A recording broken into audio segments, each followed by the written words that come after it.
আচ্ছা, আপনার কাছে আসলে পরে মানে আপনার কাছে কেউ যদি আসে তাহলে সেখান থেকে মানে ঠিক কি জিনিস পাবে? আপনি পাবেন নিজের জীবনের একটি আয়না। আপনি পাবেন নিজের জীবনের একটি আয়না, যেখানে দেখা যায় কেন সম্পর্ক ভাঙে, কেন অর্থ থেমে যায়, কেন মন খালি লাগে।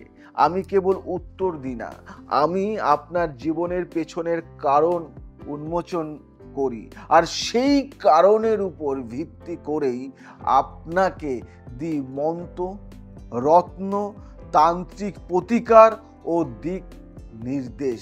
আমি আপনাকে রাস্তা দেখাই গাইড হিসেবে। আপনি যদি কোনো মন্দিরে যান, কোনো তীর্থস্থানে যান, আপনি জানেন না ওখানে কি কি আছে, আপনি যাবেন, ঘুরে চলে আসবেন, কিন্তু আমি দেখাবো কোথায় কি রয়েছে। সেই গাইডটা আমি গাইড করি। সেই গাইড হিসাবে আমি আপনাদের কাছে সব সময় বা পাশে সব সময় থাকি।